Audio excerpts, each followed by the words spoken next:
At the wedding where my father publicly mocked me, he called me just a security guard. He didn't know that hours later, the entire room would watch me take down criminals in real time and that the world would see it too. While he was busy telling his colleagues how I was the family disappointment, I was already spotting the thieves who planned to rob them blind. By dawn, footage of me fighting off armed jewel thieves in my bridesmaid dress would be plastering every news channel in America. My name is Madison Clark, and I've spent 27 years being the family disappointment.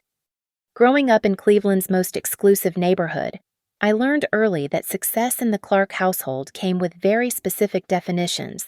My father, Richard Clark, built his reputation as one of Ohio's most ruthless investment bankers, the kind of man who could make or break companies with a single phone call. His corner office overlooked Lake Erie, and his handshake was worth more than most people's annual salaries. My mother, Dr. Elaine Clark, saved children's lives for a living as one of Cleveland Clinic's most renowned pediatric surgeons. Her hands were steady enough to operate on newborn hearts, and her reputation stretched far beyond Ohio's borders. Then there were my siblings, living proof that excellence ran in our bloodline, just apparently not through me.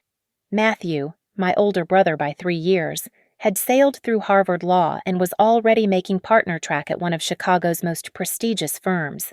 At 30, he was everything my father had dreamed of: sharp, ambitious, and ruthless in all the right ways. Emily, my younger sister by 2 years, was following our mother's footsteps through medical school at Case Western, pulling perfect grades while somehow managing to look effortlessly beautiful doing it. And then there was me. While Matthew was winning mock trials and Emily was acing organic chemistry, I was the one sneaking downstairs at 2 in the morning to watch security footage analysis tutorials on YouTube. While they attended charity galas and networked with Cleveland's elite, I was reading tactical response manuals and studying criminal behavior patterns. I'd found my calling in high school during a career fair presentation by a private security consultant, but that passion might as well have been a death sentence in my family. Security. My father had laughed when I first mentioned it over dinner sophomore year. "You mean like a mall cop?" The sting of that comment had never faded. Neither had the countless others that followed. At family gatherings, introductions became a carefully choreographed dance of humiliation. "This is my son, Matthew Harvard Law, you know, and Emily here is going to be a surgeon just like her mother, and Madison." The pause was always deliberate, always cruel. "Well, Madison works in security." The phrase "works in security" became code for failed to meet expectations. It was shorthand for disappointment, a polite way of saying I'd chosen to waste my potential on something beneath our family's standards. What they didn't know, what I'd never bothered to correct, was that I didn't just work in security. I was a specialist with Iron Shield Global Security, one of the most elite private protection firms in the country. My clients included Fortune 500 CEOs, foreign diplomats, and celebrities whose names regularly graced magazine covers. But in my father's world, nuance didn't matter. Prestige was binary. You were either successful in ways that mattered to Cleveland's social elite, or you weren't. And in his eyes, I definitely wasn't. The irony wasn't lost on me that while my family dismissed my career choice, I was earning more than most of Matthew's law school classmates and had skills that could save lives in ways Emily's textbooks never could. I'd been trained by former Navy SEALs and FBI agents. I could read a room for threats faster than my father could calculate profit margins. I could disable an armed attacker in seconds, and I'd done it more than once. But none of that mattered during Sunday dinners when the conversation inevitably turned to achievements and accolades. Matthew would share stories about high-profile cases, Emily would discuss her latest research projects, and I would sit quietly, letting them assume I spent my days checking IDs at office buildings. The weight of their expectations, or rather, their lack thereof, had shaped me in ways they'd never understand. Every dismissive comment, every patronizing smile, every time my father introduced me as his other daughter, had fuel to a fire they didn't even know was burning. They saw failure where I saw preparation. They saw disappointment where I saw determination. I'd learned to carry their judgment like armor, letting it harden me rather than break me. Because deep down, I knew something they didn't eventually. The world would show them exactly who Madison Clark really was. And when that moment came, I wouldn't need their approval anymore. I'd already earned something far more valuable, the kind of respect that comes from saving lives and stopping criminals, not from impressing people at cocktail parties. That moment was coming sooner than any of us realized. The dismissal started early, and it cut deep every single time. I can still remember career day during my junior year at Hawkins School, Cleveland's most exclusive private academy. While my classmates' parents strutted in wearing tailored suits to discuss their roles as corporate executives and medical professionals, I'd invited Marcus Rodriguez, a former Marine turned private security consultant. He wasn't polished like the others. His suit was off the rack, and his presentation lacked the corporate PowerPoint finesse. But when he started talking about threat assessment and executive protection, something ignited inside me. Security isn't about standing around looking intimidating, he'd explained to our class of privileged teenagers. It's about reading people, understanding psychology, predicting behavior before it becomes action. It's about being 3 steps ahead of everyone else in the room, including the people you're protecting. That was the moment I knew.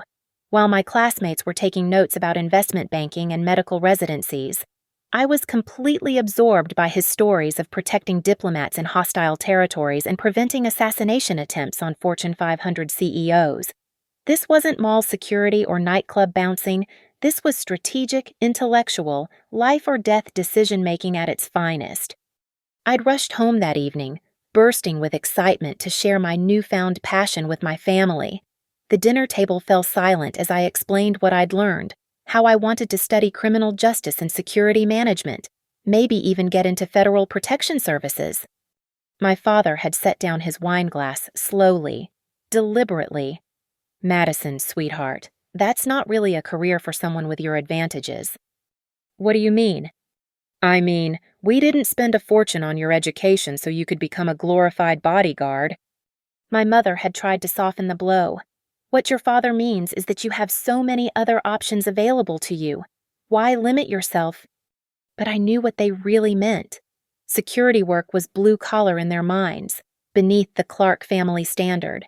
It didn't matter that modern private security required advanced degrees, specialized training, and commanded 6-figure salaries. In their world, if it didn't involve corner offices or surgical suites, it wasn't worth pursuing. The pattern continued through college and beyond. Family dinners became exercises in endurance, sitting through conversations where my career was either ignored entirely or mentioned as an afterthought. When distant relatives or family friends asked about my work, my father's response was always the same practiced dismissal.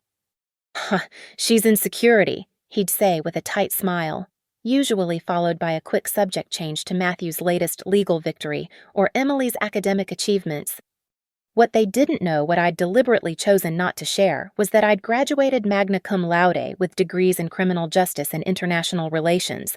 They didn't know that I'd completed advanced training programs at Quantico and had certifications in everything from crisis negotiation to tactical response. They had no idea that Iron Shield Global Security was the kind of firm that protected heads of state and tech billionaires, or that my starting salary had been higher than most of their country club friends' annual incomes. I'd made the calculated decision to let them assume the worst.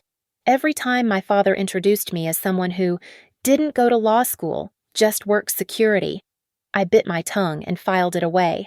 Every patronizing comment about my blue-collar job got added to the running tally in my head. The most painful moments came during family gatherings when success stories were shared like currency. Matthew would casually mention representing a Fortune 500 company in a merger worth hundreds of millions. Emily would discuss her research being published in medical journals, and I would sit there, nodding politely while they assumed I spent my days checking employee badges at office buildings. The truth was far different. Just last month, I'd coordinated security for a tech CEO whose company had received credible death threats. I'd identified and neutralized a stalker who'd been targeting a prominent judge's family. I'd traveled to 3 different countries providing protection for diplomatic families in hostile territories, but none of that mattered in a world where prestige was measured by golf club memberships and charity board positions. The breaking point had come 6 months ago during my parents' anniversary party. I'd been standing near the bar when I overheard my father talking to his business partner, David Morrison. "Richard, all 3 of your kids turned out so well," Morrison had said. "Matthew's making quite a name for himself, and Emily's going to be a fantastic surgeon. What's Madison up to these days?" My father's response was delivered with the casual cruelty that only comes from years of practice. "Oh, Madison never quite found her direction. She's doing security work checking IDs, that sort of thing. Not everyone can be an overachiever, I suppose." They'd both laughed, and I'd stood there feeling like I'd been slapped. Not everyone can be an overachiever. The words had echoed in my head for weeks afterward, fueling an anger that grew stronger with each passing day. That night, I'd made myself a promise. If fate ever presented me with an opportunity to show them exactly who Madison Clark really was, I wouldn't hesitate to take it. Let them keep their assumptions, their dismissive comments, their patronizing smiles. When the moment came and I had a feeling it would come sooner than they expected, the truth would cut deeper than any insult they'd ever delivered. I just had no idea that opportunity would arrive at my cousin's wedding, dressed up as the most dangerous night of my family's lives. The invitation had arrived on cream-colored cardstock with gold-embossed lettering, announcing the wedding of Olivia Clark Morrison to James Wellington III at the historic Riverside Manor Hotel in Chicago.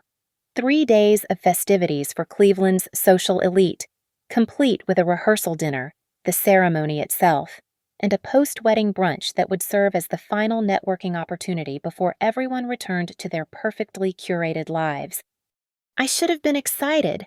Olivia was one of the few family members who'd never made me feel like a disappointment, and her wedding promised to be the kind of fairy tale event that graced the society pages. Instead, I felt the familiar knot of dread that accompanied all Clark family gatherings, the certainty that I'd spend the weekend smiling politely while enduring subtle jabs about my career choices. The Riverside Manor Hotel was everything I'd expected: soaring marble columns, crystal chandeliers that probably cost more than most people's cars, and staff members who moved with the practiced invisibility that comes from serving the ultra-wealthy. The guest list read like a who's who of Midwest society politicians, business moguls, and old money families whose names had been carved into Cleveland's social hierarchy for generations. As one of 6 bridesmaids, I'd been assigned a room on the hotel's executive floor, along with the other members of the wedding party. The bridesmaid dresses were elegant, deep navy silk that actually looked flattering instead of the pastel monstrosities that usually marked these occasions. For once, I'd feel appropriately dressed for a Clark family event.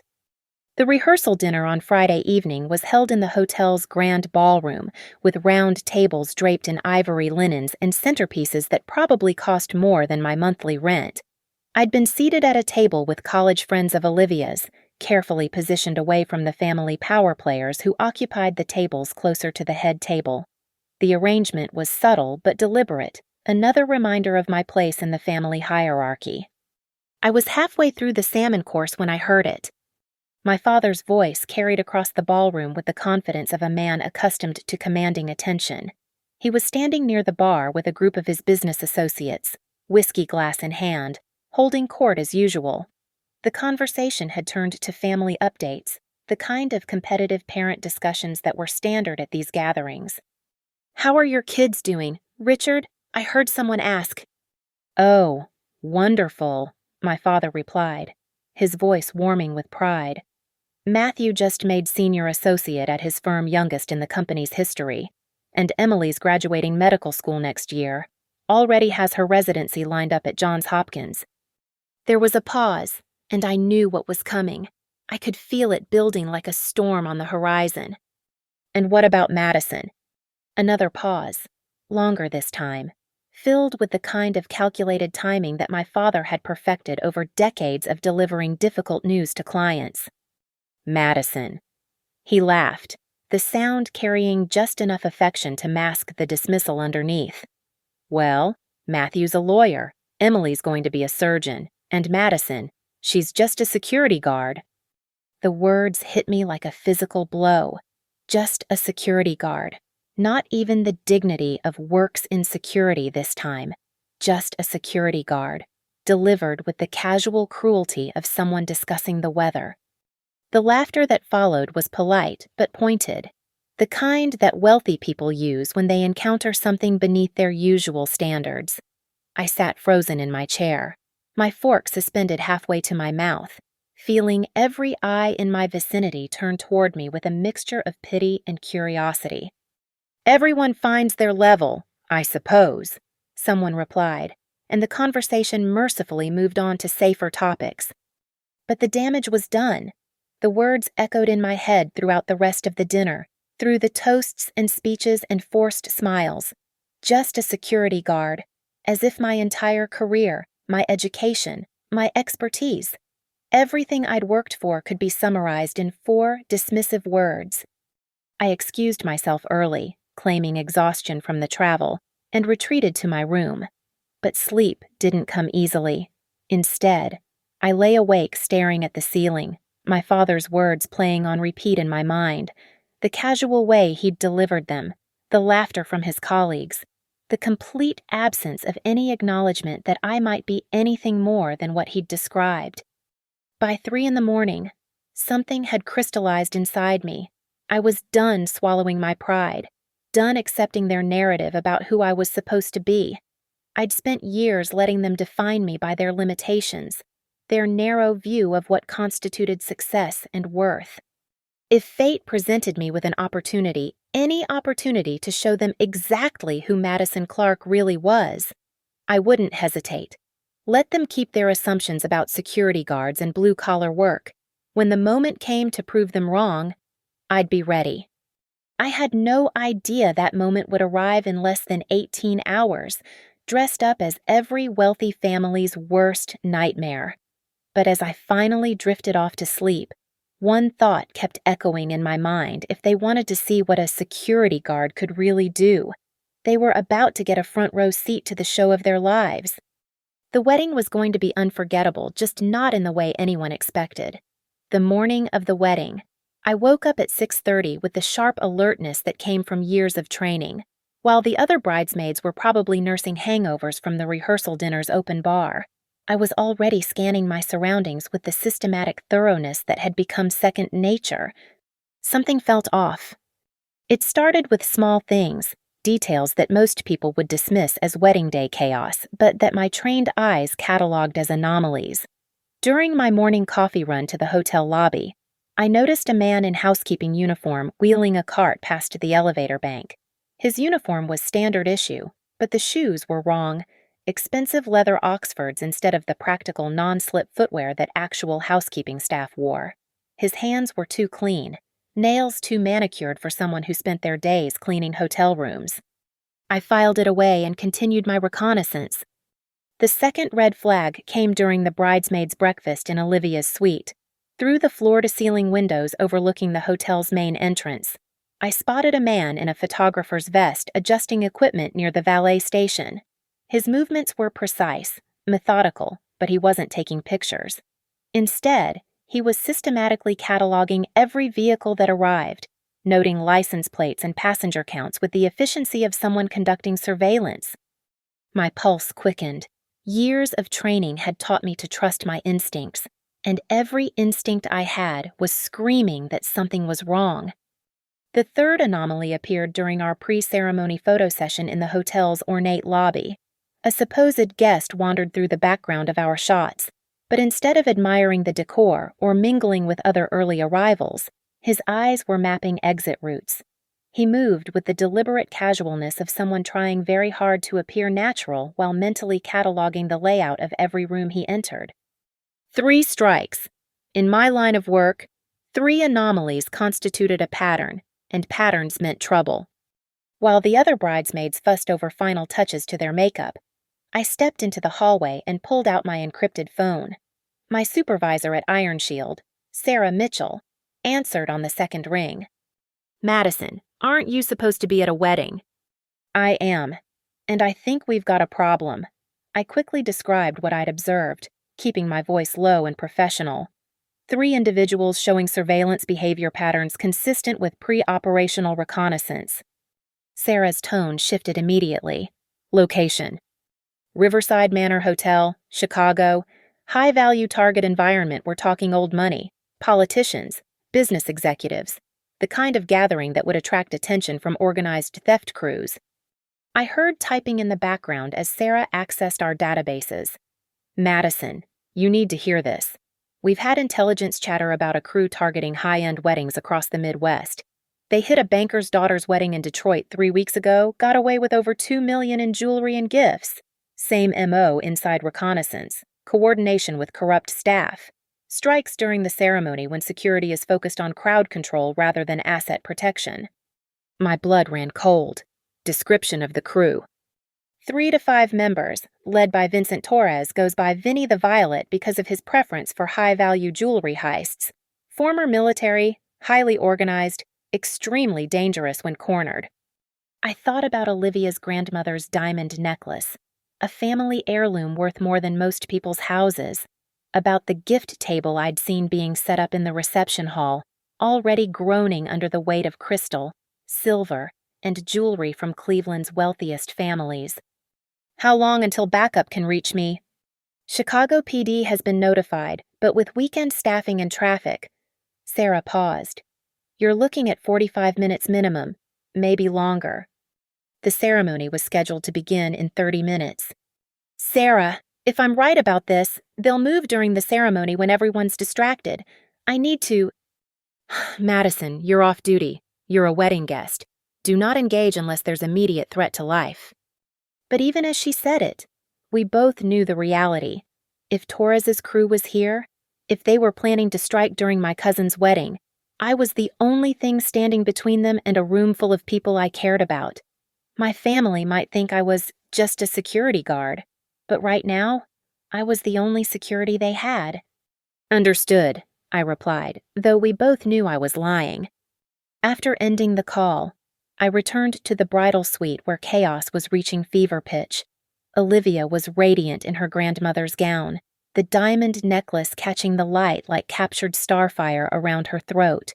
The other bridesmaids were gathering their bouquets, chattering excitedly about the ceremony. I looked at them, at my cousin glowing with happiness, at my family preparing to celebrate one of the most important days of their lives, and felt the weight of knowledge settle on my shoulders like armor. They had no idea what was coming. They thought this was just another elegant social event, another chance to see and be seen among Chicago's elite. But I knew better. I could feel the danger closing in like a storm front, and I was the only one who could see it coming. The irony wasn't lost on me. My father's security guard daughter was about to become the only thing standing between his world and disaster. For years, they'd dismissed my training, my expertise, my dedication to protecting people. Now, whether they knew it or not, their lives might depend on everything they'd spent years belittling. As we prepared to head downstairs for the ceremony, I made a silent promise. Whatever happened in the next few hours, I wouldn't let them down. Not Olivia, not my family, not the innocent guests who had no idea they were walking into a trap. The wedding was about to begin, and so was the most important security operation of my career. 20 minutes before the ceremony was scheduled to begin, I had confirmation that my worst fears were justified. While the other bridesmaids were having their final photos taken in the bridal suite, I'd excused myself for what I claimed was a bathroom break. Instead, I made my way to the service corridors that connected the hotel's main floors areas that guests never saw but that I'd memorized during my morning reconnaissance. The conversation I overheard through a partially open maintenance door made my blood freeze. Ceremony starts at 4, reception at 6. Torres wants us moving during the vows when everyone's focused on the happy couple. The voice was gravelly, professional. Miguel's got the service elevator secured, Tony's watching the main exits, and I'll handle the gift room. What about the necklace? A second voice, younger but equally cold. The bride's wearing great-grandmother's diamonds. Torres confirmed it's the Ashworth collection, insured for $3.2 million, but worth twice that to the right buyer. Soon as they're pronounced husband and wife, we move, grab the necklace, hit the gift table, and we're gone before anyone realizes what happened. My heart hammered against my ribs. The Ashworth collection, I'd heard family stories about those diamonds for years. They'd belonged to Olivia's great-grandmother, passed down through 4 generations of women. Olivia wearing them today wasn't just tradition. It was a symbol of family legacy, of continuity across time. And these bastards wanted to rip them from her throat. "Guards?" the younger voice asked. "Hotel security's a joke, 2 rent-a-cops more interested in their phones than actual security. Chicago PD response time to this area is minimum 20 minutes on weekends. We'll be long gone." They had no idea I was here. No idea that their perfectly planned heist was about to run headfirst into someone who'd spent years preparing for exactly this scenario. I retreated silently, my mind already working through tactical options. The gift room was on the 2nd floor, accessible through the main staircase or the service elevator they'd mentioned. The ceremony was being held in the grand ballroom on the 1st floor, which meant the thieves would have to move through the main lobby to reach their targets. I had advantages they didn't know about: complete knowledge of the hotel layout, training they couldn't anticipate, and the element of surprise. But I also had limitations. I was alone, outnumbered, and wearing a bridesmaid dress that wasn't exactly tactical gear. First priority: secure the gifts. If I could move the most valuable items before the ceremony started, it would force them to improvise, creating opportunities for mistakes. I slipped into the gift room through the service entrance, grateful for the hours I'd spent studying the hotel's blueprints online. The display was staggering crystal vases, silver serving sets, jewelry boxes, and art pieces that represented millions of dollars in wedding presents. The kind of haul that would set up a professional thief for life. Working quickly, I began relocating the highest value items to a storage closet down the hall, one that required a key card I'd borrowed from housekeeping earlier. It wasn't a perfect solution, but it would buy time and force the crew to search multiple locations. As I worked, my phone buzzed with a text from the wedding coordinator. "Bridesmaids needed for final lineup in 5 minutes. 5 minutes. The ceremony would start in 15, which meant I had maybe 20 minutes before Torres's crew made their move. Chicago PD was still at least 25 minutes out, and hotel security was apparently useless. I was on my own. My second priority was protecting Olivia, but I couldn't exactly tell her to remove her great-grandmother's necklace without explaining why, and that conversation would cause panic that could get people killed. Instead, I needed to position myself where I could respond the moment the thieves made their move. I made my way back to the bridal suite, where organized chaos was reaching its peak. Olivia was having her veil adjusted while her mother fussed over non-existent wrinkles in the dress. The other bridesmaids were lined up for their final procession briefing, bouquets in hand, faces glowing with excitement. Looking at them, I felt the crushing weight of responsibility. These people, my family, my cousin's friends, innocent guests who'd come to celebrate love, had no idea they were about to become victims in a carefully orchestrated crime. They trusted the hotel's security, trusted that events like this were safe, trusted that the world worked the way it was supposed to. But I knew better. I'd spent years learning that safety was an illusion maintained by people like me, people willing to put themselves between danger and the innocent. My family might see me as just a security guard, but right now, I was the thin line between their celebration and disaster. "Madison, you look tense," Olivia observed, catching my reflection in the mirror as her makeup artist added final touches. "Everything okay?" I forced a smile, years of training allowing me to mask my anxiety. "Just excited for you. It's going to be a beautiful ceremony." And it would be, if I had anything to say about it. Torres and his crew had picked the wrong wedding to target. They thought they were facing hotel security and wealthy, soft targets who'd never experienced real violence.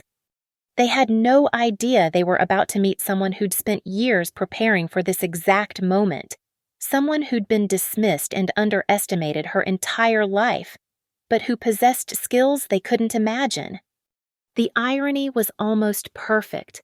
My father's security guard daughter was about to become the hero of the most important day in their family's recent history, and this time, there would be no hiding what I was capable of. The ceremony was about to begin, and so was the fight of my life. The ceremony began exactly at 4 o'clock, with 200 of Chicago and Cleveland's elite gathered in the grand ballroom. I stood at the altar in my navy silk bridesmaid dress, bouquet in hand, watching James's face light up as Olivia walked down the aisle in her grandmother's gown. The Ashworth diamonds caught the light from the crystal chandeliers, sending rainbow fractals across the marble floors. To everyone else, it was a perfect fairy tale moment. To me, it was the countdown to catastrophe. I'd positioned myself at the far left of the bridesmaid lineup, giving me the clearest sightlines to both main entrances and the service corridors. My bouquet concealed the small tactical flashlight I'd retrieved from my emergency kit, and my dress, while hardly ideal for combat, was loose enough to allow for full range of motion. The officiant began the traditional opening, his voice carrying across the hushed ballroom. I scanned the crowd methodically, cataloging every face, every movement. My father sat in the third row, beaming with family pride. My mother dabbed at her eyes with a handkerchief. Matthew and Emily flanked them, both dressed to perfection for the social event of the season. None of them had any idea what was coming. 15 minutes into the ceremony, I spotted movement near the service entrance.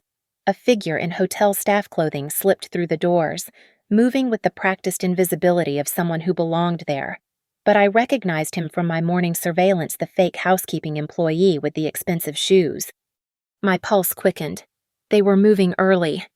I shifted my weight, preparing to act, when I caught sight of a second figure near the main entrance. The surveillance specialist from the photographer's vest, now dressed as a waiter, was making his way along the wall toward the rear of the ballroom. 2 down, at least 1 more to go. And somewhere in this building, Vincent Torres was coordinating the operation that would destroy my family's celebration and potentially get innocent people killed. The officiant reached the exchange of vows, and I watched Olivia's face glow with happiness as she promised to love James for the rest of her life. The moment was beautiful, sacred, and it was about to be shattered. The third figure appeared during James's vows, slipping into the ballroom through a side entrance I'd mapped earlier. This one was different, older, moving with the controlled confidence of someone in command, even from across the room. I could see the calculation in his eyes as he assessed the crowd, the exits, the potential obstacles to his plan. Vincent Torres had to be. I made my decision. As the officiant asked for the rings, I stepped back from the bridesmaid formation. The movement was subtle, unnoticed by the guests focused on the ceremony, but it positioned me for what came next. Torres was moving now, heading toward the rear exit that would take him to the service elevators. In less than 5 minutes, he'd be in the gift room discovering that his carefully planned heist had been compromised. And when that happened, a frustrated professional thief with military training would become exponentially more dangerous. I had to stop him before he reached that room. I slipped away from the altar during the ring exchange, using the crowd's emotional focus to mask my movement. My bridesmaid heels clicked softly against the marble as I made my way toward the service corridor. Years of training allowing me to move quickly while maintaining the appearance of casual purpose. The corridor was dimly lit, lined with maintenance doors and storage closets. I could hear Torres's footsteps ahead of me, confident and measured.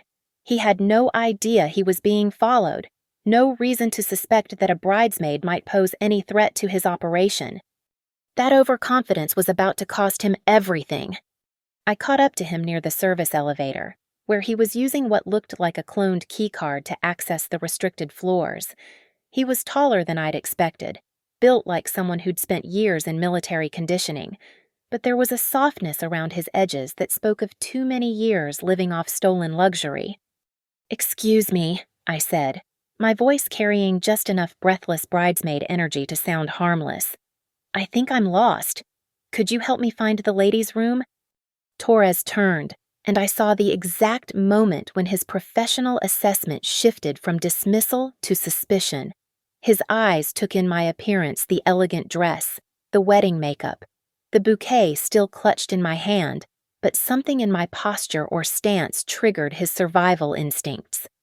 "You're not lost," he said slowly, his hand moving toward what I assumed was a concealed weapon, "and you're definitely not just a bridesmaid." "You're right," I replied, dropping the breathless act and letting my voice go cold and professional. "I'm the security you didn't plan for." The fight erupted in the narrow corridor with brutal efficiency. Torres was fast and strong, but he'd made the classic mistake of underestimating his opponent. He saw a woman in a bridesmaid dress and expected easy prey. Instead, he got someone who'd spent years training for exactly this scenario. I used his momentum against him when he lunged forward, redirecting his attack into the wall and following up with a knee strike that doubled him over. The bouquet went flying, flower petals scattering across the industrial carpet as we grappled. Torres recovered quickly, landing a solid hit to my ribs that sent pain shooting through my torso. But pain was something I'd learned to compartmentalize, and his follow-up attack gave me the opening I needed. I caught his wrist, twisted hard, and heard the satisfying sound of his weapon clattering to the floor. The final takedown came when he tried to overpower me with brute strength. I'd been waiting for that mistake, trained for it. As he committed his weight to a tackle, I dropped low, swept his legs, and used his own momentum to send him crashing into the elevator doors. He hit hard and stayed down. I was zip-tying his wrists with restraints from my emergency kit when my phone buzzed with a text from Sarah. "Backup arriving in 2 minutes. Package secure." I looked down at Vincent Torres, unconscious and restrained, then at my torn bridesmaid dress and scattered bouquet. Through the walls, I could hear the distant sound of applause from the grand ballroom as my cousin was pronounced married. "Package secure," I texted back, and the bride never missed a moment of her ceremony. Hotel security cameras had captured everything. By dawn, the footage would be on every news channel in America, and my family would finally see exactly what their security guard daughter was capable of. The wedding was saved. The real celebration was just beginning. By 6:30 the next morning, my phone was buzzing with calls from news outlets across the country. I'd managed to slip back into the ceremony just as Olivia and James were sharing their first kiss as husband and wife, my torn dress hidden beneath a borrowed blazer from hotel security. The reception had proceeded flawlessly, guests dancing to the string quartet, champagne flowing freely, and my cousin glowing with happiness as she celebrated with family and friends who had no idea how close they'd come to disaster. But while Cleveland's elite were toasting the happy couple, the story was already breaking. Bridesmaid foils million-dollar heist at elite Chicago wedding led the morning broadcasts on every major network. The hotel's security footage had been leaked, or more likely, deliberately released by the Chicago Police Department, and the images were stunning. There I was in my navy silk bridesmaid dress, taking down Vincent Torres in a service corridor while my family celebrated just yards away. CNN ran the story with the headline, "Wedding Crasher Security Expert Saves the Day." Fox News went with, "Hero in Heels Bridesmaid Stops Armed Thieves." Even the international outlets picked it up. The BBC called it a very American wedding story. The footage was everywhere. Me redirecting Torres's attack into the wall. The moment his weapon clattered to the floor. The final takedown that left him unconscious and zip-tied in the corridor. Every frame made it clear that this wasn't luck or adrenaline. This was professional-level tactical response from someone who knew exactly what she was doing. My phone rang again. This time it was a producer from Good Morning America. "Ms. Clark, we'd love to have you on the show to discuss yesterday's events. Our viewers are fascinated by your story, a bridesmaid who turned out to be an elite security professional. It's like something out of a movie." I declined politely, as I had with the dozen other interview requests. The last thing I wanted was to turn this into a media circus. But the story had taken on a life of its own, and there was no containing it now. The most satisfying part came at 7:45 a.m., when my phone rang with a call from my father. "Madison!" His voice was strained, uncertain in a way I'd never heard before. "I've been watching the news." "Have you?" A long pause. I could picture him in his home office, probably still in his robe, staring at the television screen where his security guard daughter was being hailed as a hero by every major news outlet in America. "They're saying you stopped a heist, that you saved the wedding." "I did my job, Dad." Another pause, longer this time. "Your job, Madison. I had no idea that your work was, that you were—" What, that I wasn't actually checking IDs at office buildings? The silence stretched between us, heavy with years of dismissal and assumption. Finally, he spoke again. "The news is saying you work for Iron Shield Global Security, that you've protected diplomats and Fortune 500 executives? Among other things. Why didn't you ever tell us—" The question hung in the air, and for a moment I considered giving him an honest answer. "Because you never asked. Because you'd already decided what my job was worth. Because you made it clear that nothing I did would ever measure up to Matthew's law degree or Emily's medical career. Instead," I said simply, "you never seemed interested in the details." By 9 a.m., the story had reached social media, where it exploded across every platform. Bridesmaid Hero was trending on Twitter. TikTok videos analyzing the security footage had millions of views. Instagram was flooded with reposts of the news coverage, accompanied by commentary about female empowerment and hidden talents. The Chicago Police Department held a press conference at 10 o'clock, where Captain Rodriguez praised my actions and confirmed that Torres's crew had been responsible for at least 6 similar heists across the Midwest. Ms. Clark's quick thinking and professional response prevented what could have been a significant financial loss and potential violence against innocent civilians, Rodriguez told the assembled reporters. Her actions demonstrate the highest level of skill and courage in law enforcement. Law enforcement, not security work, not blue-collar labor. Law enforcement. The irony was almost too perfect to believe. My phone buzzed with a text from Olivia. "Madison, James and I are watching the news. I can't believe you were protecting us the entire time, and we had no idea. Thank you for saving our wedding. You're incredible." Another text, this one from Emily. "Holy shit, Madison. I'm watching CNN and they're calling you a hero. Why didn't you tell us you were basically a secret agent?" Matthew's message was more formal, but equally stunned. "Saw the coverage. Impressive work. We should talk soon." But the message that mattered most came at 11:30 a.m. from my mother. "Sweetheart, your father and I are watching the news coverage together. We're so proud of you, and so sorry we never understood what you do. Could we take you to dinner this week? We'd like to hear about your real work, if you're willing to share." I stared at the message for a long time, feeling something shift inside my chest. Not forgiveness that would take time, but maybe the beginning of understanding. They'd spent years seeing what they expected to see, hearing what they wanted to hear. But the truth had a way of cutting through assumption and prejudice, especially when it was broadcast on every news channel in America. The wedding had been saved, the criminals were in custody, and my family finally knew who Madison Clark really was. It wasn't the revenge I'd imagined during all those painful family dinners, but it was something better vindication that spoke louder than any argument I could have made. By noon, the story was international news, and I was no longer just a security guard. I was the woman who'd saved an elite wedding while wearing a bridesmaid dress, and the world was taking notice. The real celebration was just beginning. The post-wedding brunch was supposed to be a quiet family affair, a chance for the wedding party and close relatives to decompress after the celebration and share final toasts before everyone returned to their normal lives. Instead, it became the most satisfying 90 minutes of my entire existence. I arrived at the hotel's Sunset Terrace at 10 a.m., wearing a simple black dress that was infinitely more comfortable than yesterday's bridesmaid ensemble. The morning sun streamed through floor-to-ceiling windows, casting golden light across tables set with fine china and crystal glasses. Under normal circumstances, it would have been elegant and peaceful. These were not normal circumstances. The moment I walked into the room, conversations stopped.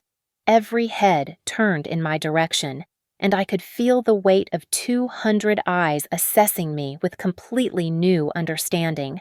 These people had known me for years as Richard Clark's disappointing daughter, the one who'd chosen security work over something more prestigious. 24 hours later, I was the woman whose face had been on every news channel in America. My father stood near the Mimosa station, looking like he'd aged 5 years overnight. His usual commanding presence had been replaced by something I'd never seen before: uncertainty.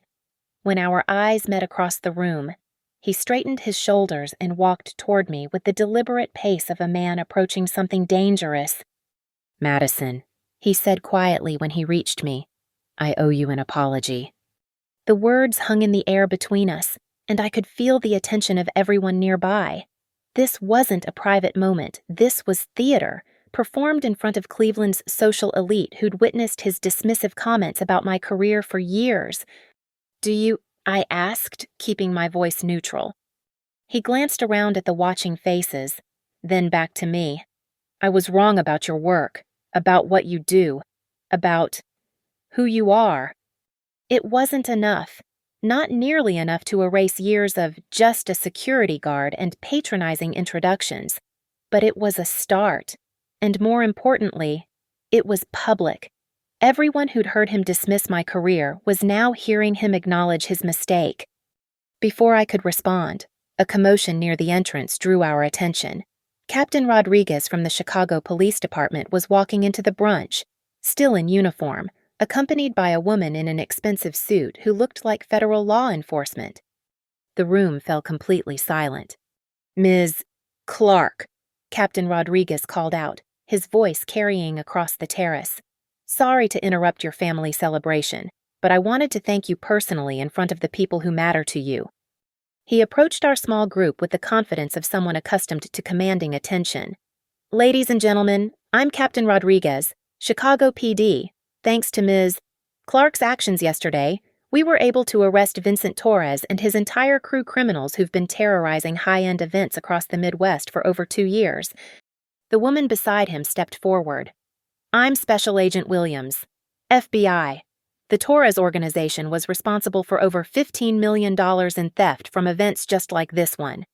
Ms. Clark's professional response prevented what could have been the largest single heist in their criminal history. "The FBI. They'd sent the FBI to thank me at my family's post-wedding brunch." I watched my father's face as the reality sank in. This wasn't just local police praising good citizenship.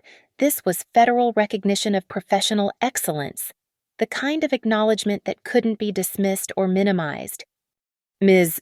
Clark," Captain Rodriguez continued, "your tactical response was textbook perfect. The way you identified the threat, secured the assets, and neutralized the primary target, that's the kind of work we expect from our most elite personnel." Elite personnel. The words echoed across the silent terrace, and I saw my father flinch as if he'd been slapped. Agent Williams handed me a business card. "The Bureau is always looking for professionals with your skill set. If you're ever interested in federal work, I'd like to discuss some opportunities." The FBI was recruiting me at my cousin's post-wedding brunch, in front of my entire family. After the officers left, the floodgates opened. Cousins who'd barely acknowledged me for years suddenly wanted to hear about my work. Family friends who'd dismissed my career were asking detailed questions about executive protection. Uncle Harrison, who'd made countless jokes about my blue-collar job, was telling anyone who'd listen about his niece who'd saved the wedding. But the moment that mattered most came when my mother approached, her eyes bright with tears. "I'm sorry," she said simply. "We never asked the right questions. We never really saw you." My father joined her, his usual arrogance replaced by something that looked almost like humility. Your mother's right. We made assumptions, and we were wrong. Can you forgive us?"